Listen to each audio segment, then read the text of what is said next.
দেশকে ধ্বংসের দিকে যেতে পারি না। ইসলামী আন্দোলন বাংলাদেশ এর আলোকে আজকে আমরা একটি নূতন বাংলাদেশ গড়ার স্বপ্ন দেখি।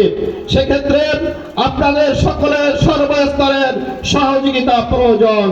প্রিয় উপস্থিতি, আমরা লক্ষ্য করছি ইতিপূর্বে যারা দেশ থেকে পলায়ন করেছেন, পদত্যাগ করেছেন, তার সাথে সাথে আবার দেখি কিছু লোক, কিছু দল, কিছু গোষ্ঠী আবার এদেশের মানুষের বিভিন্ন রকম দখলদারিত্ব শুরু করেছে। তারা খেয়াঘাট দখল করেছে, তারা হাট বাজার বিভিন্ন ব্যবসা প্রতিষ্ঠান দখলের নামে তারা আবার মানুষের ঘাড়ের পা চেপে বসার পায়তারা করছে।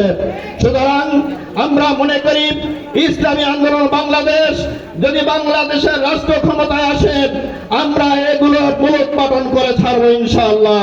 প্রিয় উপস্থিতি, আমরা ইসলামী আন্দোলন বাংলাদেশ মহতারাম আমির আমাদেরকে 9 দফা যে কর্মসূচি দিয়েছেন, এই 9 দফা নিয়ে আমাদের মানুষের কাছে যেতে হবে।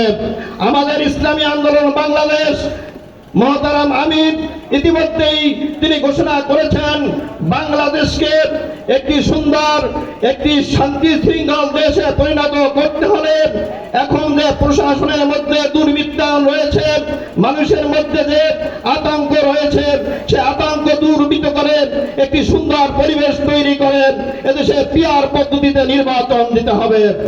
পিআর পদ্ধতিতে যদি নির্বাচন দেওয়া হয়, তাহলে এরকম শোষণ, জুলুম, নির্যাতন বাংলাদেশে আর থাকবে না। সেখানে জাতীয় সরকার থাকবে, সরকারের সব দলের সব রকম অংশগ্রহণ থাকবে। সুতরাং আসুন প্রিয় গলাচিপাবাসী, আমরা